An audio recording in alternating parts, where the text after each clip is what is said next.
All right, another training session today. I got a full body day. The first thing I'm gonna do is some squatted jumps into vertical jump. Then I'm gonna move on to bench press, gonna hit a top set of single and a couple back off sets of 3. Then I'm gonna back squat. I'm gonna bring the chains out. So I got 3 sets of 5 of back squat with chains. That'll be fine. I haven't done that in a while. And the last thing I'm gonna do is some overhead press. Pretty nice day out today. I got my garage door open. I'm gonna do some stuff outside. I'll probably do the jumping outside. I might even overhead press outside because my ceilings are too low so I can do it standing. I got a lot of comments on my strength centers video that I did last week. So I'm gonna go through some of the comments, maybe clarify some of my positions, maybe respond to some of the comments. I know a lot of people wanted to know what my standards are for Olympic lifts or things like pull-ups or mile time, things like that. So I'll probably answer some of those. Get through all of those and I still got plenty of time. I might answer some other questions on other videos. Maybe I'll end up just thinking about a topic I want to talk about and go on a little rant. So that's the plan for the day. Let's get after it.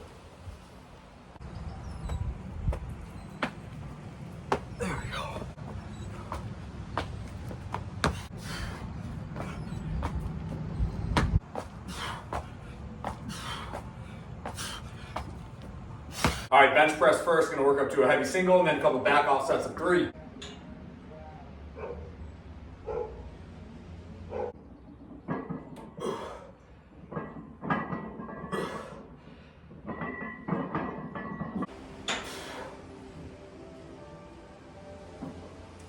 Before I do my next warm-up set, I'll answer this one. Do I have standards for jumping, sprinting, and endurance? For endurance, I think, again, if you're just like a healthy 200-pound male, I think 8-minute mile is probably the absolute bare minimum. You probably should be under that. Probably should be a sub 7-minute mile. And I haven't put a ton of thought into this. I'm just thinking about myself. About a week ago, I ran 4 miles at an 8:36 pace. I think it's definitely doable for someone to just run a sub 7-minute mile and call that like your bare minimum aerobic fitness base. Jumping and sprinting, I think that's even trickier because now we're not really talking about health. We're just talking about like sports performance or athleticism. So if we're talking about like a 10-yard fly with like as much of a buildup as you want, like a 20-yard buildup into a 10-yard fly, I think you should probably be, to be considered like pretty fast or like fast for an athlete, I think you should probably be under a 1.1 or like a 1.08. That's probably what I would consider to be like relatively fast. And then for jumping, I feel like if you can jump 32 inches on a jump mat, I think that's probably pretty decent to say you can jump relatively high, I guess. Jumping and sprinting is just really hard to like quantify with some sort of standards, like numbers on those, because you're no longer talking about health and fitness, you're talking about athleticism. And I just think that makes it a lot harder. Like anybody can just improve their health with lifting weights and basic cardio, and then you can have like achievable metrics for what you consider healthy and strong. But when it comes to like performance, the bandwidth for athleticism is like, I think, so much wider than it is for health.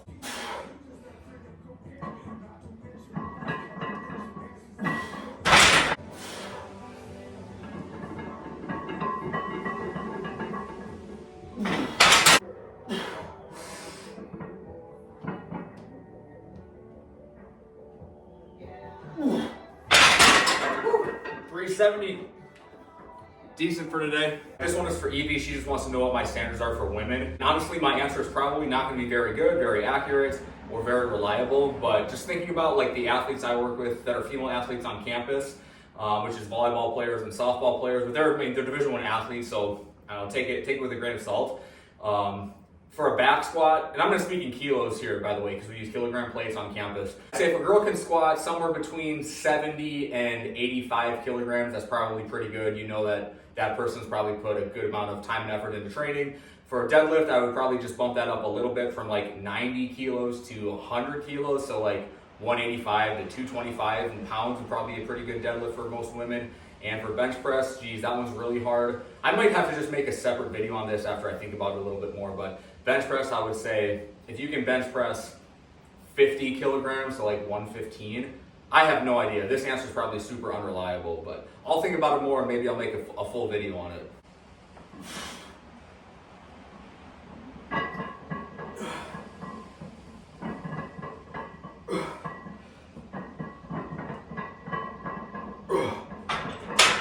All right, what about clean and snatch standards? So I'm just gonna kind of think about the football team that I work with. If you're a pretty athletic male, let's say you're between the weight of 190 and 220. I feel like I'm gonna speak in kilograms again, I feel like a 120 to 130 pound clean is very reasonable, very doable for anyone around that size. And if you can clean that much, your technique is probably like good enough.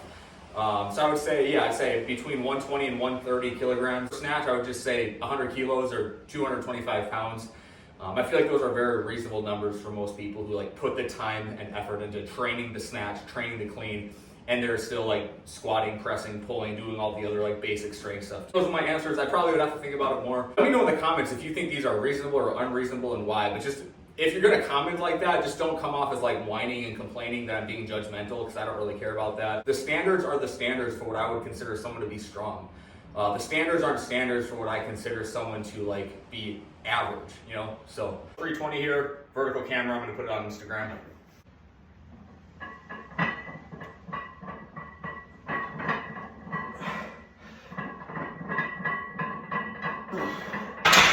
I changed her off for squats, just gonna work up to 3 heavy sets of 5 here.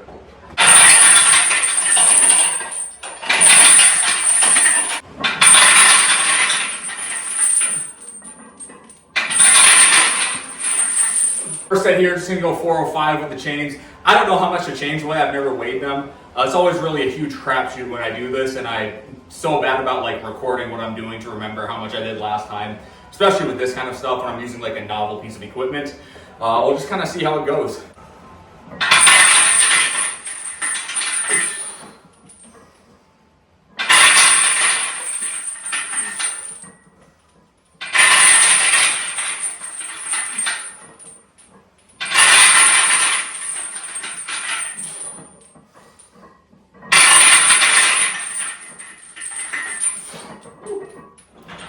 That's probably a good weight to use for a challenging set of 5. All right, what about standards for a front squat and overhead press? Front squat is hard because it's also based on your back squat. You can back squat 405 for like a relatively easy single. I think a lot of people use the conversion of 75% of your back squat should be your front squat. So that'd be around like 300-ish for a front squat, which I guess is, yeah, that seems reasonable. I feel like for most 200 pound males, I feel like a 295 to 315 front squat seems very reasonable, very achievable for them to hit if they train hard consistently for a few years or for 12 months or whatever. For overhead press, I think I'm just gonna have to say 185, put a plate and a quarter on there. I feel like that's very reasonable for most people at a relatively healthy body weight. My best overhead press ever was 315. That's when that was like 4 or 5 years ago, when I was 245 pounds. Now I'm like 225 to 230 on any given day.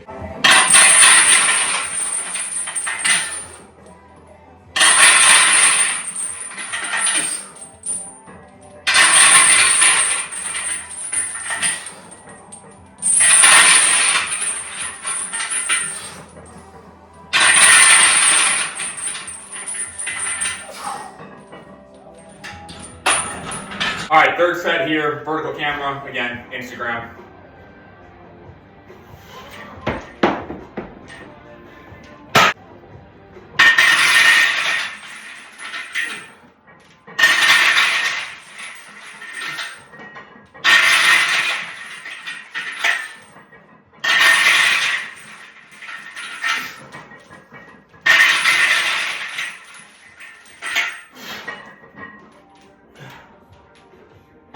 All right, first set of overhead press, go 185.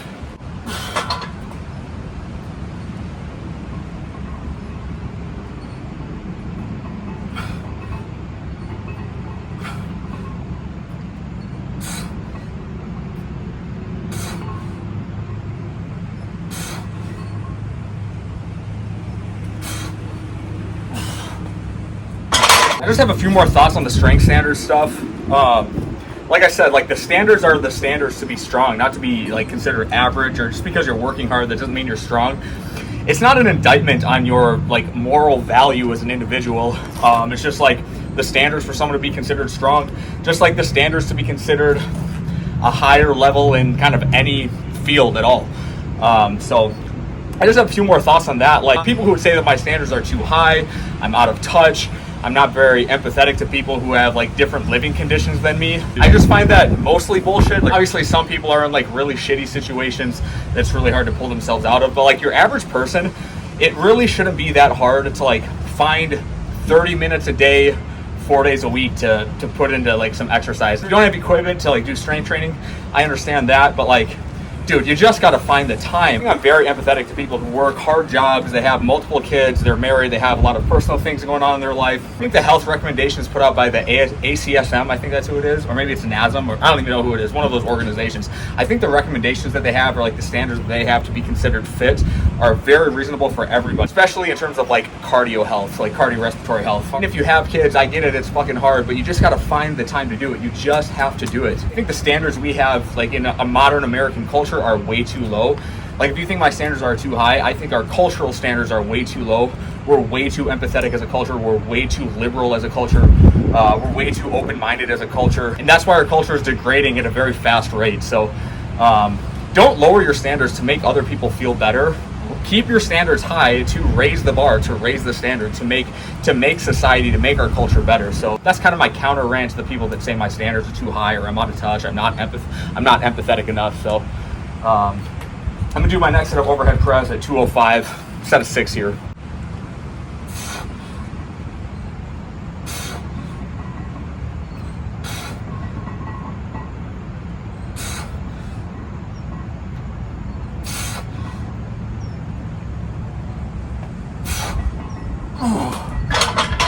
All right, last set of the day, guys.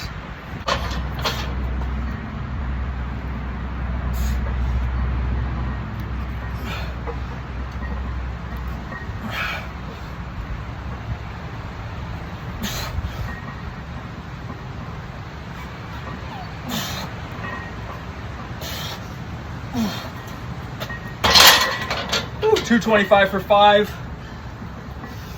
Wanted to grind out 6. I didn't know if I was going to get it. That's all I got. See you guys next video.